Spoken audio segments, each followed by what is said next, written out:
Welcome to Nightfall North. There is no need to stay awake for this. Let your shoulders soften, let the pillow take the weight of your head, and let the day drift somewhere behind you where it can no longer reach.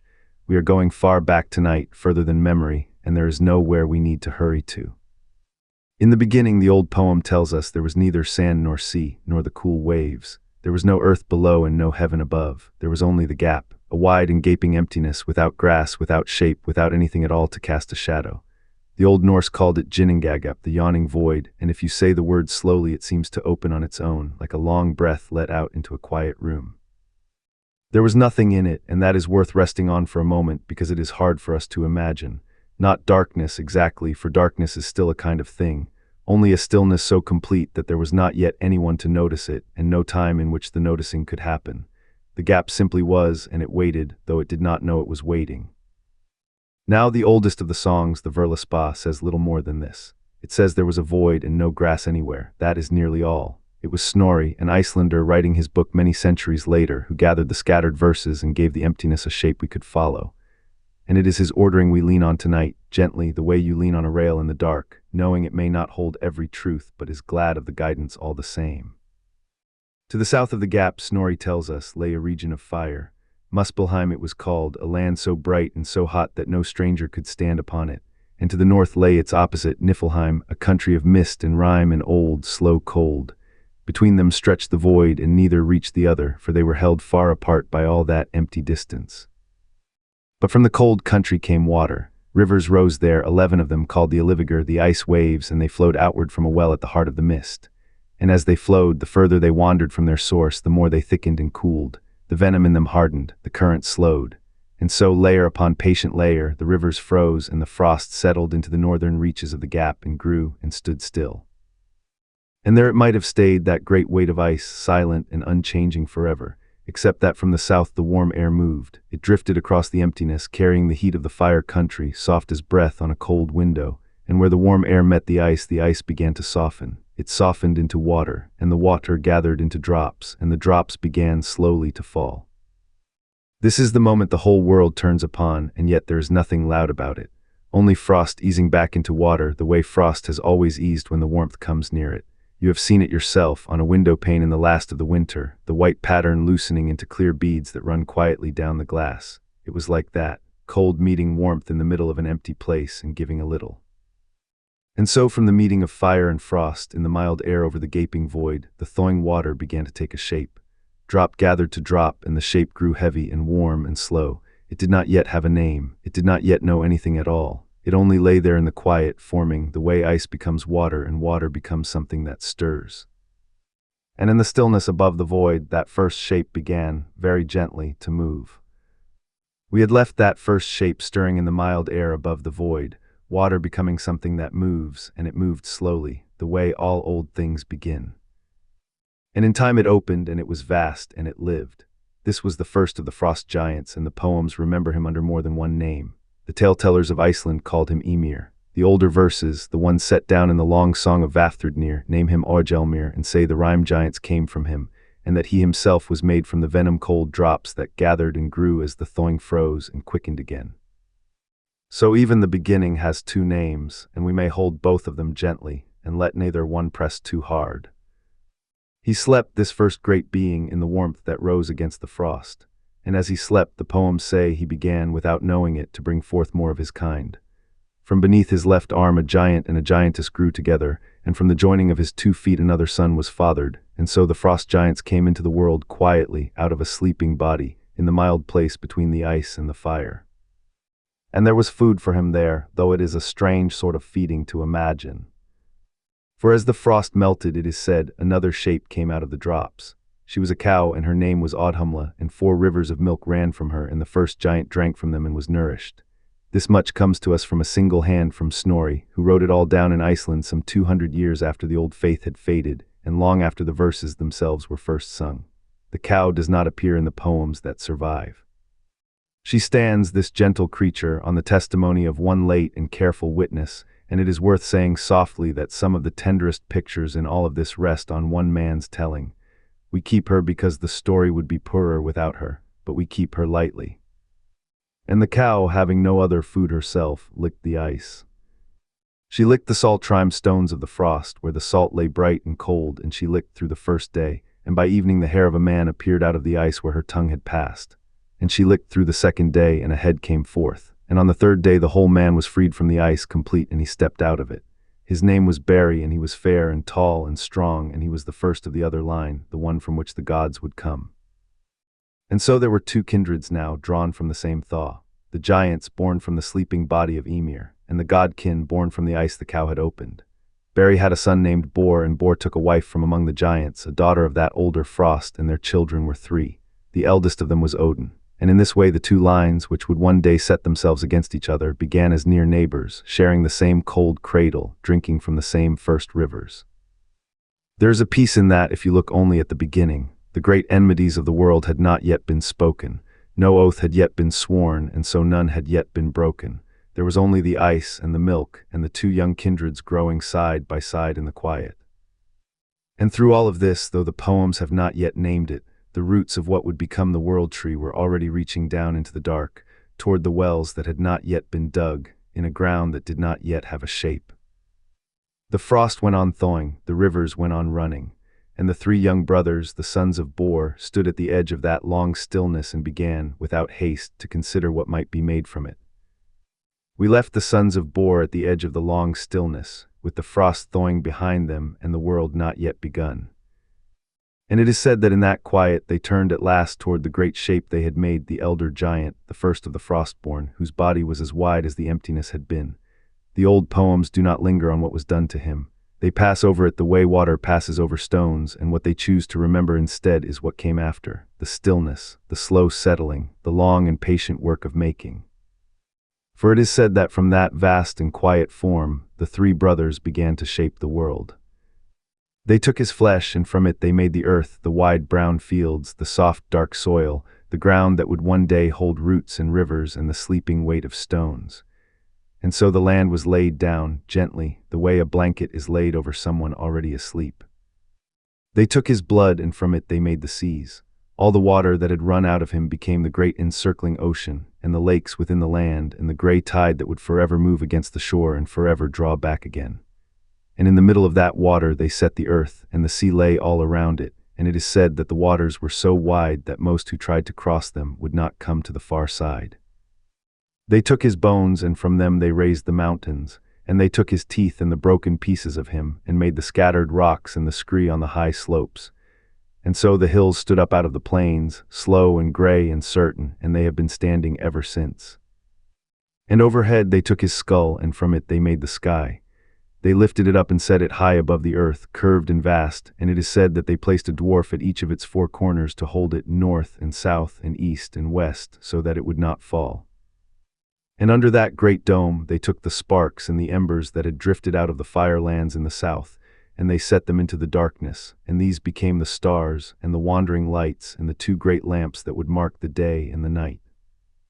And last of all they took his brains and cast them up into the air, and from them they made the clouds, the soft gray drift of them, the slow white weather moving over the new-made world, and so even the sky was given something gentle to hold. The old storytellers, when they tell this, are not the only ones who have told it. Far away, in other lands and other tongues, people who never heard the name of Odin told stories very much like it, of a first great being whose body became the world, whose flesh became the ground, and whose bones became the hills. It seems to be something the human mind returns to again and again across long distances and long years, the sense that the world we walk on was once alive, and that we are, in some quiet way, walking on the body of something older than ourselves. Whether these tellings ever touched one another, no one can say for certain. Perhaps they simply rose on their own wherever people looked at the earth and wondered where it came from. And through all of this the making went on without haste, flesh into field, blood into sea, bone into mountain, skull into the sheltering sky. And the world lay finished and quiet and new, the land in the middle, the sea all around, the clouds moving slowly overhead. It was a vast and empty place, and beautiful and still. There were no footprints on the shores yet. There was no smoke rising from any hearth. There was only the shaped and sleeping world, waiting under its four-cornered sky. And in time, the brothers would look upon that emptiness and think that something ought to live in it. We left the world lying finished and empty, shaped and sleeping under its four-cornered sky, waiting for something to live in it.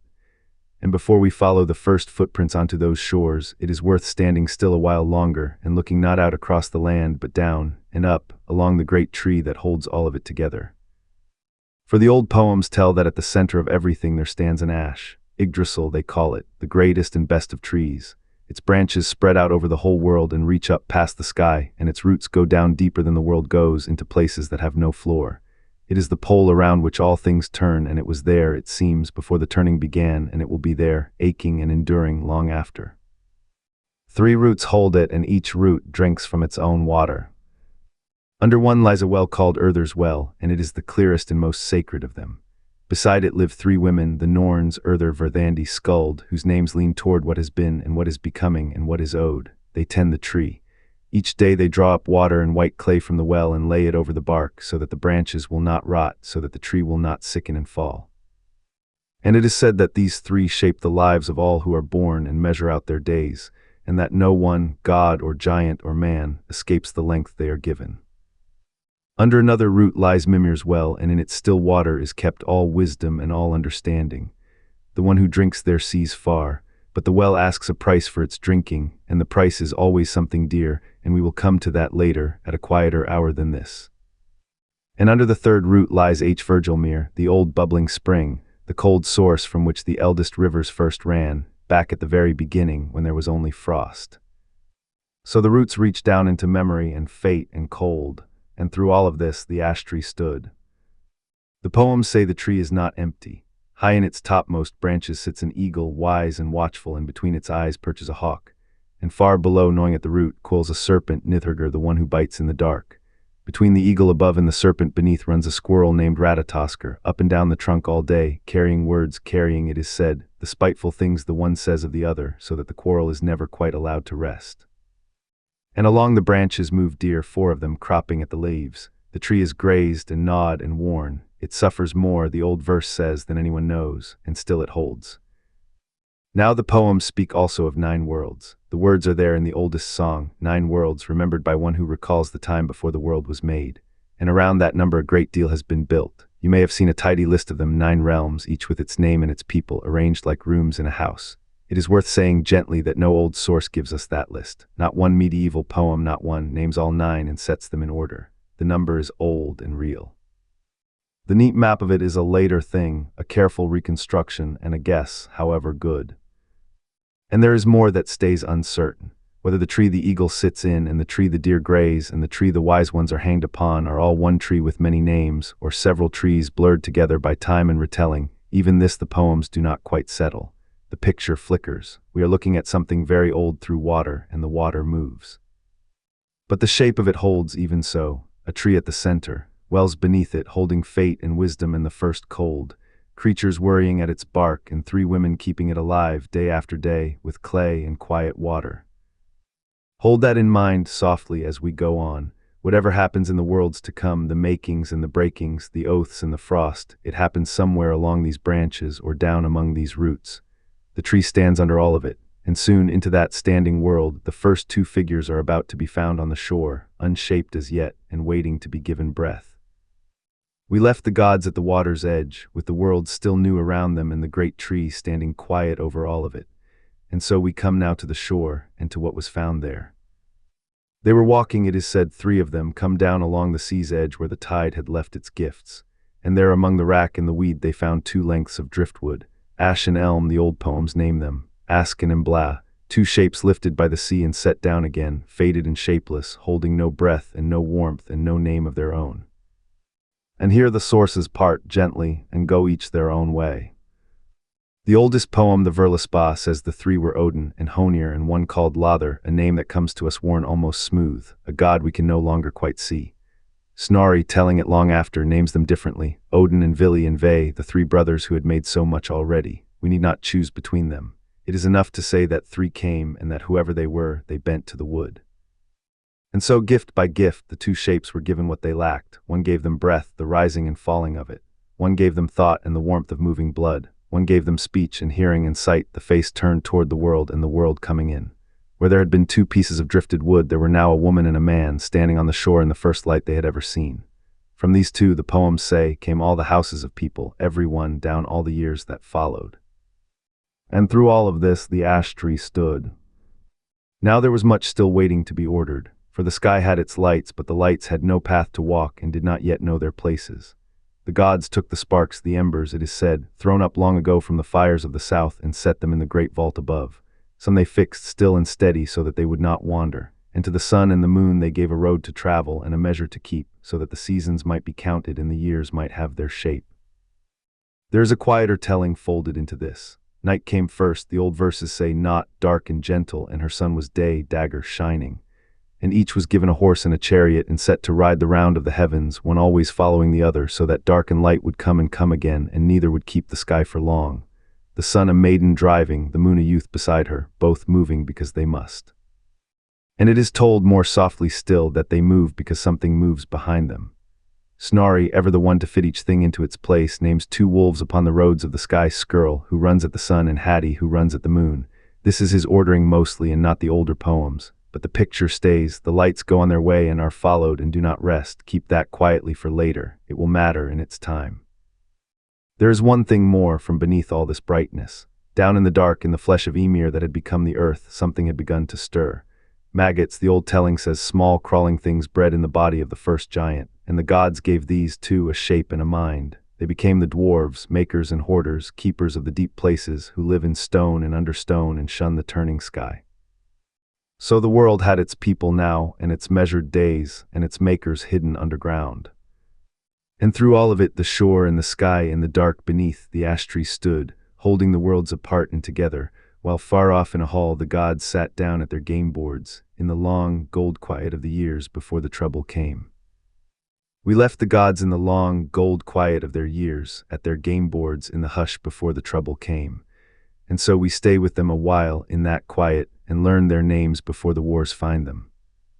There was Odin, the oldest of longing. He wore a wide hat and a grey cloak, and he had given one eye to the well beneath the roots for a single swallow of its water, and so he saw more with one eye than most see with two. He hung, it is said, 9 nights on the wind-tossed tree to win the runes, and he wandered the roads as a stranger, and he was the god of the gallows and the poem and the ravens slow circling. And beside him sat Frigg, who knew all fates and spoke none of them, and kept her knowing folded quietly away. There was Thor, red-bearded and broad, who was the storm made kind, the thunder that breaks a drought. He carried a hammer that always returned to his hand, and he rode a cart drawn by goats across the loud floor of the sky, and where he passed the giants grew wary, and the fields grew glad. There was Tyr, who had only one hand, for he had laid the other in a wolf's mouth as a pledge, knowing the pledge was false, and had let it close. He was the god of the sworn word in the ordered court, and he was quieter than the rest, in the way of those who have paid for what they keep.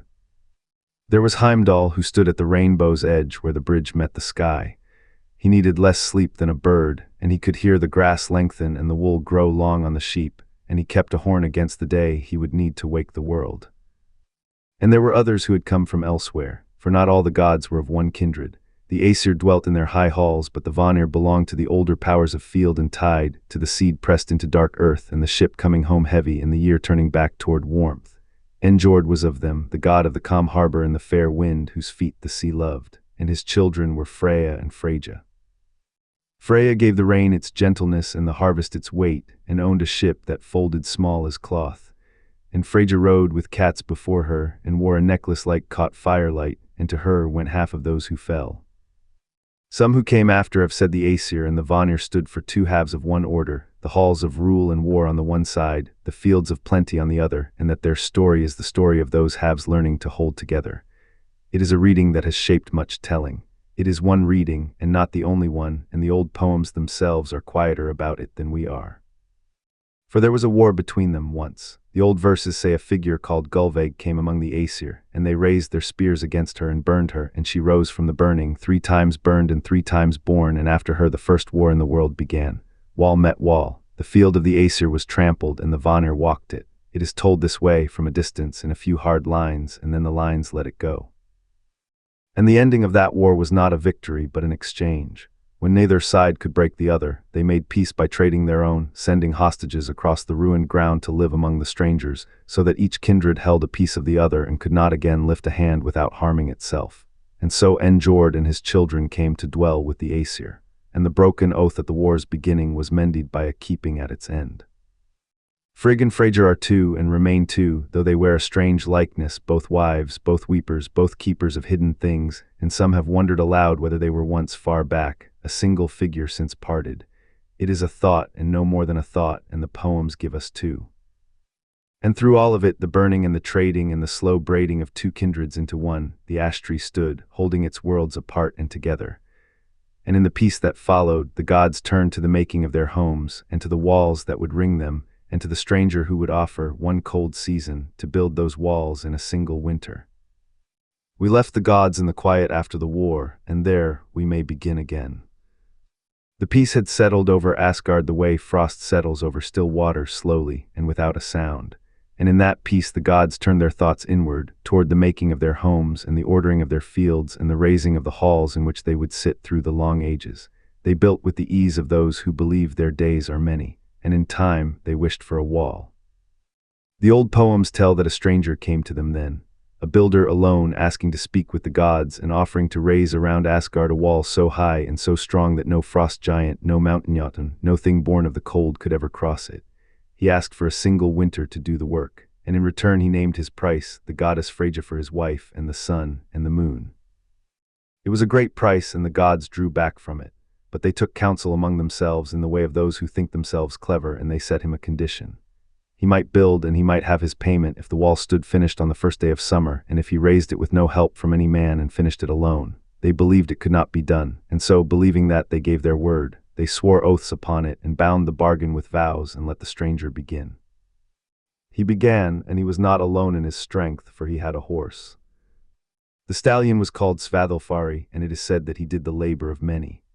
Through the long nights he hauled stone down from the mountains, great blocks of it, more than the gods had thought any creature could draw, and the builder laid them course upon course, and the wall rose. It rose faster than they had reckoned.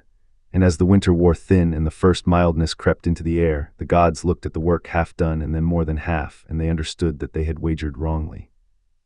3 days before summer, only the gate remained. And so they came together in anger, and they looked for the one whose counsel had let the stranger swear at all, for it was Loki who had urged the bargain, and they told him plainly that he would find a way to unmake it, or he would answer for it himself. What Loki did that night the old tellings give in few words. When the builder led Svathilfari out to haul the last of the stone, a mare came from the wood, and the stallion broke from his harness to follow her, and the two ran off into the dark, and the night was lost to the labor, and the stone lay where it fell. The gate was never finished.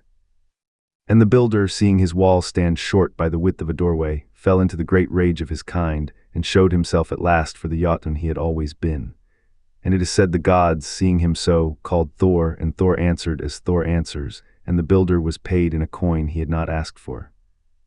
Though the oaths remained broken, the gods had sworn and had not kept faith, and the walls of their home were founded on a word given falsely. Völuspá remembers this. When it counts the sorrows that come, it comes back to the broken vows and the trampled oaths and the counsel that Loki gave. As for the mare, in time she bore a foal, grey and 8-legged, the swiftest that would ever run between the worlds. Sleipnir they named him, and he came to Odin and carried him. And through all of it, the raising of the stone, the running in the dark, the vow that would not mend, the ash tree stood, holding its worlds apart and together, and the well lay quiet beneath its roots. Behind the great wall the gods kept their long feasts, and among them sat Loki, who had saved them once and would not always. We have followed the gods through their walls and their wagers, through the long peace and the vow that would not mend. And through all of it, one among them was already turning away from the feasts, out toward the roots of things, to a hunger that no hall could fill. Odin was called the Wise, but the old poems do not say he was born so, they say he went looking. Beneath one of the great roots of the ash tree there lies a well, still and dark and older than the gods, and beside it sits a keeper named Ymir, who drinks from it each morning and knows what the water knows. It is said that Odin came there and asked to drink, and the keeper named the price, not gold, not oath, and I. And Odin gave it. The Völva's song tells us where it rests, that Mimir's well holds the pledge of the Father of Hosts, hidden in its depths, and that the Old One drinks each dawn from that same water. So the wisest of the gods walked back the way he came, half-sighted, and saw more for the loss. One eye for the world of light, one eye left in the dark under the tree, looking down. And through this the ash tree stood, holding its wells and its worlds, quiet in the frost. There was another price and a stranger one, and the poems that speak of it speak softly, as if unsure themselves. It is said that Odin hung, on a tree swept by the wind, 9 long nights he hung, wounded by a spear, and given, the old words say, given to Odin himself to himself. No bread was passed up to him, no horn of drink, he looked down and down and down. The poem does not tell us the tree's name. Later voices have said it was the world ash itself, and that may be so, but the verse only says a tree, wind cold, its roots running to a place no one knows. Let it stay a tree in the dark. Some things the old singers left unfinished on purpose, and it is not for us to close them. And at the very end of the nights, looking down into the deep, he saw them, the runes. He took them up screaming and fell back from the tree. And with them came a knowing that grew, word from word, work from work, until the one who had hung there empty rose full. That is one way the wisdom came to him. Here is another.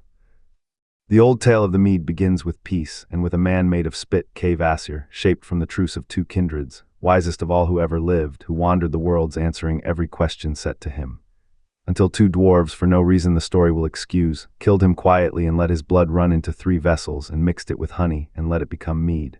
And whoever drank of it became a poet or a sage, and spoke in verses. The mead passed through a killing and a debt, into the keeping of a giant named Sudungur, who hid it deep inside a mountain, and set his daughter Gunlurth to guard it in the dark.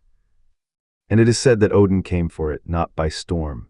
He came as a hired hand under a borrowed name, and worked a summer for a swallow of the mead, and was refused, and found the mountain, and bored a small hole through the stone. He slipped through as a serpent, and for 3 nights he stayed beside Gunlurth in the dark of the mountain, and on each of the 3 nights she gave him 1 drink, and in 3 drinks he drank it all. Then he became an eagle and flew. Sudungur rose as an eagle behind him, and the chase ran hard across the sky toward the walls of the gods who set out vessels on the ground. And Odin reached them and gave the mead up into their keeping, and some small portion, the poems say, he let fall behind him on the way, and that spilled share is left for anyone, for the poor makers of verse, the common share of song. So the wisdom that cost an eye and 9 nights, and a serpent's road through stone, came to rest at last among the gods, poured out and kept. And through all of it the ash tree stood. Behind the wall the horns were filling, and Odin, one-eyed now and full of old knowing, sat and looked out past the feast to a wife long absent, and to a hall he had not yet built. We left the gods at the ease of their long peace, and the horns still filling behind the wall. Now the road turns eastward, and it is Thor who walks it, Thor, who is loudest of them all, and who is, in the end, the one who keeps the fences standing. It is said that he woke one morning and found his hammer gone. Mjolnir, that had never missed and never left his hand for long, was simply not there. And so the search began, as such things do, with quiet dread and no answers. The one who had taken it was a giant named Thrym, and he named his price. He would give the hammer back for Freyja to be his bride. The gods gathered to think on this, and it was Heimdall, or perhaps another. The old poems are not always sure who found the answer that no one liked. Let Thor go in her place, let him wear the veil. And he did not want to. He said the gods would call him unmanly for it. But Loki reminded him gently enough that without the hammer the giants would soon be walking in Asgard, and so Thor put on the bridal linen, and the keys at his belt, and the veil over his red beard, and he rode east to be married. It's a strange, warm little tale, this one, the thunder god in a wedding dress, and Loki beside him as the handmaid. At the feast Thor ate a whole ox and ate salmon and drank 3 casks of mead, and Thrym marveled that any bride should hunger so. Loki leaned close and whispered that the lady had not eaten for 8 nights, so hot had been her longing to come. And when Thrym lifted the veil to kiss her and saw the eyes burning back at him, Loki said only, she has not slept for the same longing. The giant believed it all. He was, you understand, very much in love. And then they brought the hammer in to lay upon the bride's knees and hallow the marriage, and Thor's hands closed around it. What came after is told quickly and softly, and we need not linger there. The hammer had come home, and that was enough. There are other roads east and other tales along them. The most wondrous of these comes to us from Snorri alone. No older poem carries it, and it reads so much like a made thing, so shapely and clever, that the polish may well be his own. In it Thor and Loki come to the hall of Utgard the Loki, a giant king, and are set 3 tests. Loki must eat against one called Logi, and loses, for Logi is wildfire itself and eats the bones in the trough as well. Thor must drain a drinking horn and pulls at it until his breath fails, and cannot empty it, for the far end of that horn dips into the sea, and what he drank became the tides.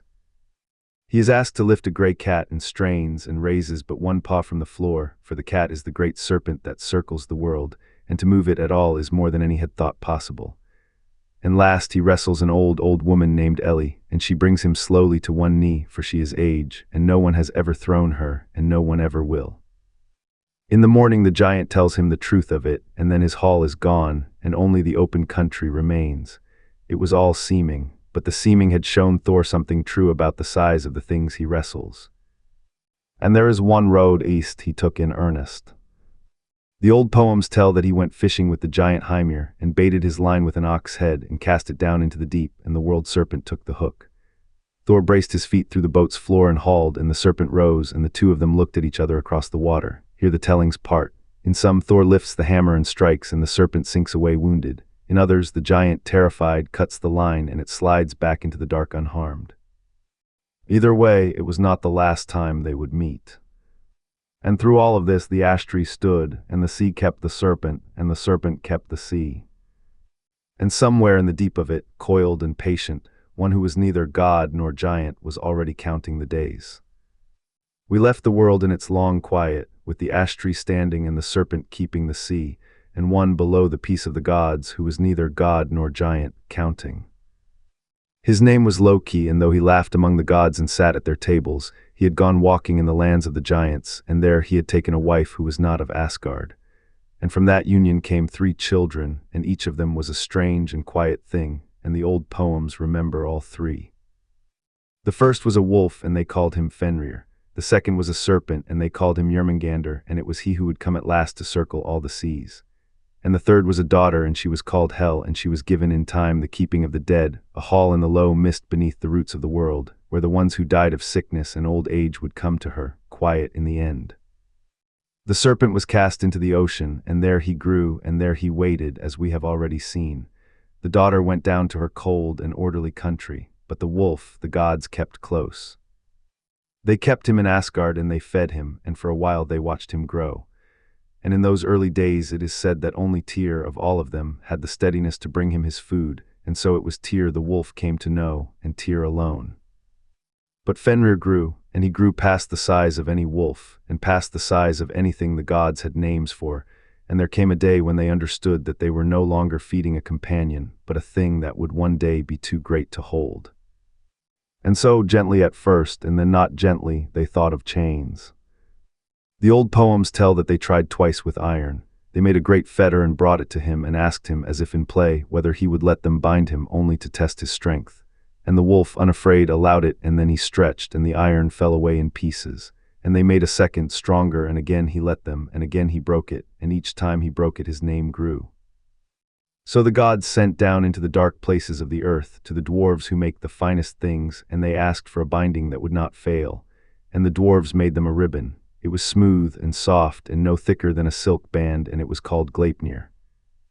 It was made of 6 things, and the old book names them, and they are worth naming slowly. The sound of a cat's footfall, the beard of a woman, the roots of a mountain, the sinews of a bear, the breath of a fish, and the spittle of a bird. These 6 the dwarves had gathered and worked into one soft cord, and it is said that this is why there are no longer any of these things left in the world for us to find. And through all of it, the ash tree stood, and the roots went down to the well, and the world held its shape a little longer. Now the wolf looked at the ribbon, and it seemed too slight to fear, and yet its very slightness made him wary. And he said he would let them bind him only if one of them would lay a hand between his jaws, as a pledge that they meant no trick. And it is said that only Tyr would do it. And Tyr laid his right hand in the wolf's mouth, and they bound the wolf with Gleipnir, and this time the more he strained the tighter it held. And when the wolf understood, he closed his jaws. The old poems do not linger there. They say only that Tyr lost his hand, and that the wolf was bound and would lie bound until the end. And so the gods went back up to their bright halls, one of them the poorer, and the earth kept the wolf as the sea kept the serpent, and somewhere a mistletoe was growing, small and overlooked, that no one had thought to ask for any oath. That small mistletoe kept growing, and no one watched it, and for a while the world went on as though its long peace could hold. But there was one among the gods whose sleep had begun to turn against him. Baldr, the bright one, the fairest of them, the one whose face was light and whose word was gentle, Baldr had begun to dream. And the dreams were dark, and they came again and again, and they were about his own death, though he could not see the hand that dealt it. He told the others, and the gods who loved him grew afraid, for they could not read the dreams, and they were not used to fear.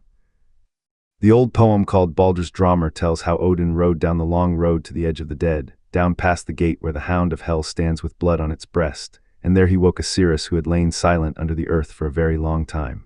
He woke her against her will, and he asked her why the benches of the dead were strewn with gold, why the hall below had been made ready. And she answered that the mead was brewed for Baldr, and that the seat was waiting, and that he would come. And Odin rode home knowing what he had gone to learn, and knowing it did not help him. So Frigg, Baldr's mother, set out to save her son the only way a mother might. She went through all the world and asked an oath of everything in it, fire and water, iron and every metal, stones, the earth, the trees, sickness, poison, every creeping thing and every beast, that none of them would harm Baldr, and each one swore. And when it was done, it seemed the world itself had promised him back his safety. And so the gods made a game of it. They stood Baldr in the middle of their gathering, and they threw things at him, stones and spears and whatever came to hand, and nothing would touch him. Everything turned aside, and they laughed because it was a good thing to see, the bright god standing unhurt in a rain of harmless weapons, and they thought the danger had passed. But Frigg, going through all the world, had passed by one small plant west of Valhalla, and she had thought it too young, too soft, too little to swear. She had not asked the mistletoe. Here the old poems fall almost silent, and it is Snorri, writing long after, who gives us the rest, the weeping, the ride, the woman in the cave. The oldest verses say only that Baldr fell, that the mistletoe became his sorrow, and that his blind brother Herther threw the branch. Far to the south, another writer, Saxo, told of a Baldurus who was no gentle god at all, but a warrior who fought over a woman and died of ordinary wounds. There was never only one story here. But it is the quiet one we keep. And in that quiet one, it is told that a shape moved among the gods and guided the blind hand. It is told that the branch flew, and that Baldr fell, and that no god could speak for the grief of it. They say the gods sent a rider down the same dark road Odin had ridden down 9 nights through valleys deep and dim, down to the Queen of the Dead to ask for Baldr back. And she gave her answer softly, let all things in the world weep for him, the living and the dead, the stones and the trees, and he might return. Only let one thing refuse, and he would stay. So the word went out, and the whole world wept. Fire wept and iron wept, the earth and the stones and every leaf, the way things weep when they come cold out of the frost into the warm. All the world was crying Baldr up out of the dark. All but one, in a cave sat a giantess who gave her name as Thirk, and she would not weep. Dry-eyed, she said only that hell might keep what hell held, that she had no tears for Baldr, alive or dead, and so he stayed below. Many believed the giantess was Loki, wearing another shape. But she rose and went and was not found, and the weeping was for nothing. And through all of this the ash tree stood, and the well lay still beneath its roots, and the world held its grief the way water holds cold, waiting for the one who had turned it loose. We left Loki laughing somewhere in the low reaches of the world, and the gods still bruised from a burial, and the ash tree standing over all of it as it always had. That is where the story turns, and turns slowly, the way a tide turns, without hurry and without asking. It is said that the gods gathered once more in the hall of the sea giant Ymir, where the ale brewed itself in a great cauldron, and the gold on the walls gave its own soft light instead of fire. And for a while there was peace at that table, and into that peace came Loki. The old poem they call Lokasenna remembers what he did there. He went along the benches, one god to the next, and he spoke, and every word he chose was a small wound. He named the quarrels they had hidden. He named the vows they had bent. He turned each god's private shame up to the lamplight, gently, almost kindly, and that was the cruelty of it, that none of it was quite a lie. And this is the truth the old tellers did not tidy away. Loki was never the clean villain of a later age. He had walked at Odin's side and mixed his blood with his. He had won treasures for the gods and saved them from ruin as often as he undid them. He was helper and harm-doer, and at that table a kind of terrible judge. Even his beginnings are uncertain. No shrine to him has ever been found, no worshippers remembered, and the scholars who study these poems will tell you plainly that the ambiguity is real and old and cannot be smoothed. He was the crack in the ice of the world, and a crack, once it runs, must go where it goes. So the gods rose against him at last, and he fled. It is said he went up into the mountains and built a house with 4 doors so that he might see danger coming from every side. And by day he would change his shape and become a salmon and lie still in the cold water beneath a waterfall, where nothing could name him or hold him. He thought perhaps that water would keep him. Water keeps very little in the end. But he had a restless mind, and by his own hearth he sat weaving a net, thinking of how a fish might be caught, and when the gods came near, he threw the net in the fire and fled to the river. From its ashes they read the pattern, they made the net again, and they drew it through the water once and again, and the 3rd time they weighted it, and there was nowhere left in the cold for him to lie. He leapt, and Thor's hand closed on him and held. And here the story grows quiet, as the hardest stories should. They bound him, the old accounts say it was with cords that hardened into iron beneath the earth upon 3 stones, and above him a serpent was fixed so that its venom fell drop by slow drop toward his upturned face. That is the whole of the cruelty, and I will not dwell on it because there is someone else in that dark place, and she is the reason the story is remembered gently. Her name was Sigyn, she was his wife, and she stayed. She stood beside him in the dark under the world and held a shallow bowl above his face, and caught the venom as it fell, drop after drop, so that it would not touch him. And she stayed there. Through the long ages she stayed, in the cold, in the quiet, keeping her small vigil in a place the light had forgotten, the faithful thing at the center of all that ruin. Only a bowl fills, and when it was full she would turn away to empty it just for a moment, and in that moment the venom would fall as it had been meant to. And it is said that Loki shuddered then, so hard that the whole earth trembled with him. That, the old folk said, is why the ground shakes. Somewhere beneath everything, a bowl was carried away and poured out and carried back and lifted again. The Völuspá saw him lying there, bound in the grove, and knew he would not lie there forever. But that is a later frost for a later night. For now there is only Sigyn in the dark, and the slow bowl, and the small distance she must cross and cross again. And through all of this the ash tree stood, and the well lay still beneath its roots, and the earth settled after each tremor and grew quiet, the way a house grows quiet when the last of the guests has gone, and the doors are barred, and only the long night is left to wait through. For now there is only the waiting, and the earth kept still beneath the ash tree, and the frost that would come was still a long way off.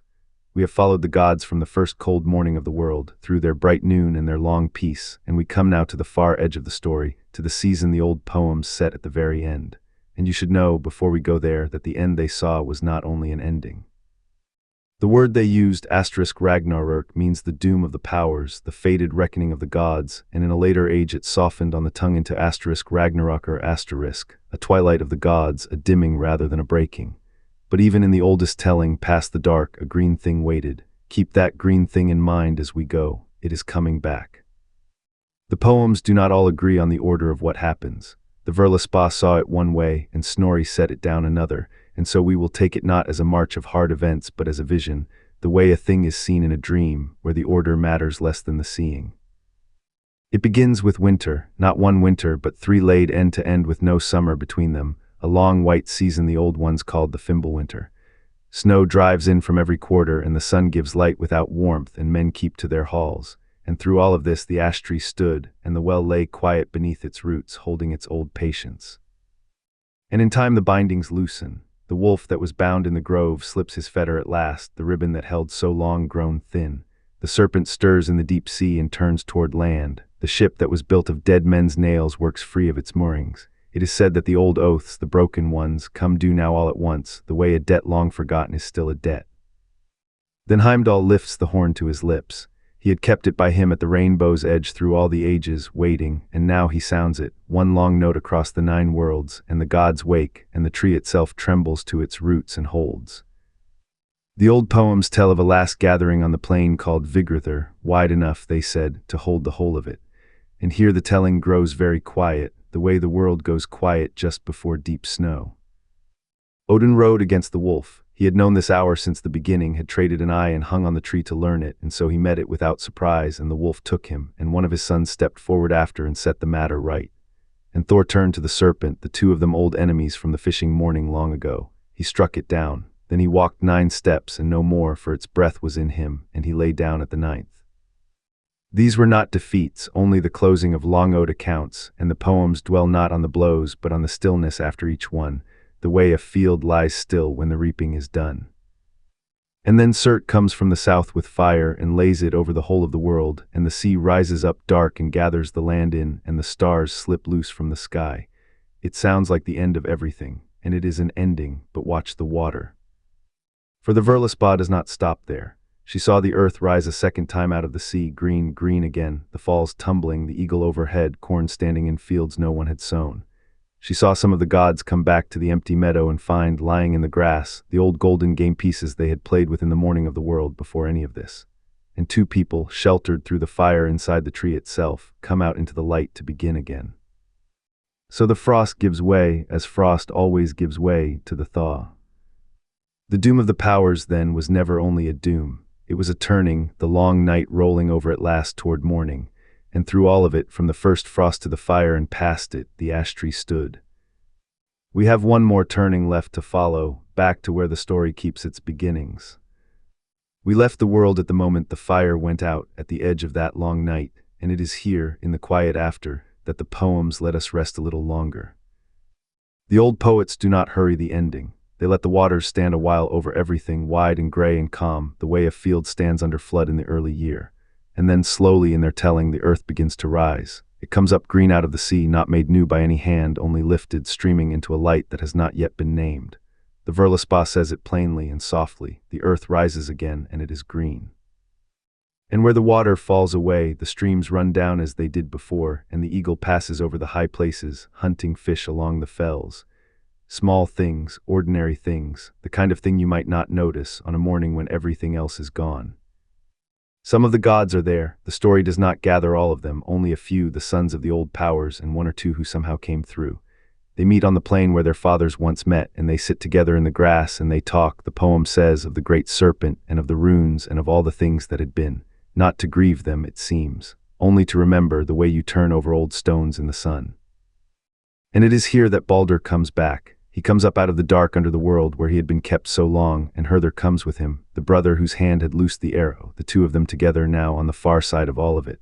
The poems do not explain this. They do not make it just or tidy. They only let the two of them come home into the light and dwell there in the halls of the wind in peace. And there is a moment the old telling keeps, small and shining. The gods are walking in the new grass, and they find, lying scattered there, the golden game pieces that they used to own in the mornings of the world, the little tokens of the long ago dawn, lost in the fall of everything, and now simply lying in the meadow, waiting to be picked up. It is said they gathered them there in the grass, as children gather what they have dropped. Two people come through as well, a woman and a man, Lif and Lifthrasir, who had hidden through the fire in a wood called Hodmimir's Holt and slept there and lived on the morning dew. From these two, the old lore says the people of the world are peopled again, and above them a new sun is climbing, for the sun before the ending had borne a daughter, and it is she who rides the sky now, along her mother's road, over a world washed clean. Whether all of this is old, or whether some of it was touched by later hands, by a newer faith that had come north with its own promises of a world made whole, that, the scholars are honest enough to say, no one can wholly know. The poem does not resolve it. It was not written to resolve it. For at the very last, when the green earth stands and the halls are gold and the innocent are home, the seeress lifts her eyes once more, and what she sees is not a shining throne. It is a dragon, Nithhergr, the dark one from below the roots, coming up over the plain with the dead born on his wings, and there the poem stops. It does not tell us what it means.